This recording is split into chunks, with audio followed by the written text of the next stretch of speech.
Ésaïe 35,7 nous dit que le mirage se changera en étang et la terre desséchée en source d'eau.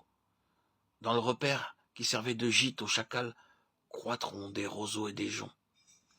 Le terrain le plus stérile peut devenir fécond. On peut voir aujourd'hui dans la région du golfe Persique des arbres et des étendues d'herbes vertes, là où il n'y avait rien 40 ans auparavant. On ne peut voir aucun arbre dans ce lieu, mais seulement une mer de sable.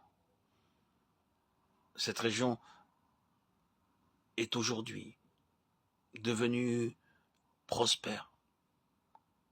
Comme il y a beaucoup d'argent, on a fait venir de l'étranger, de la terre arable. On a aussi dépensé beaucoup d'argent pour faire pousser de l'herbe, des arbres. Le verset 6, dans le chapitre 35, nous dit qu'il y aura des fleuves dans le désert lorsque les écluses du ciel s'ouvriront. On peut vaincre toutes sortes de stérilités si nous revendiquons tous les jours pour nous la vie du Seigneur Jésus-Christ. Ne dépendons pas du moi en vue de la fécondité, mais continuons à réclamer la vie divine, car c'est ainsi que le désert peut devenir fertile.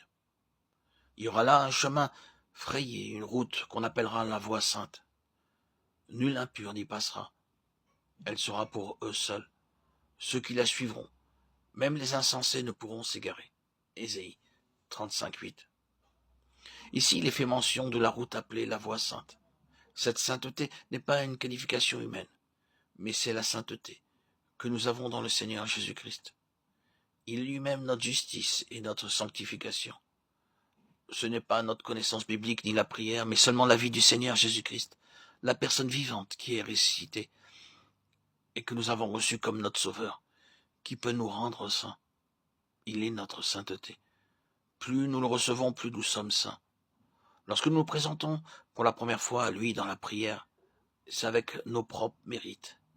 Et nous lui disons, je donne régulièrement la dîme, je ne me dispute pas avec les autres. Mais cela ne nous sert de rien quand nous nous trouvons en présence de Dieu, lorsque nous prions.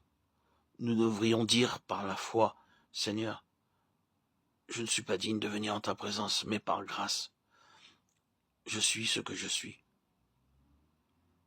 Tu es ma justice. Je viens à toi. Ainsi, nous pouvons jouir de la sainteté en sa présence. Et nous serons à même de lui parler en nous tenant sur le fondement des mérites de cette sainteté.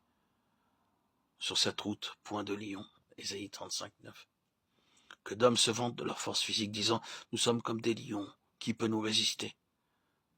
Les hommes forts et en bonne santé sont fiers de leur force et de leur santé. Mais cela ne leur ouvrira pas la porte des cieux. Seuls ceux qui sont rachetés par le sang précieux peuvent être introduits dans la présence de Dieu.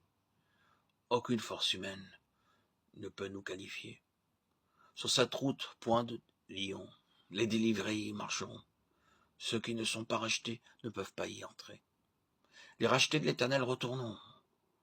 Ils iront à Sion avec chant de triomphe, et une joie éternelle couronnera leur tête. L'allégresse et la joie s'approcheront. La douleur et les gémissements s'enfuiront. Ésaïe 35,10.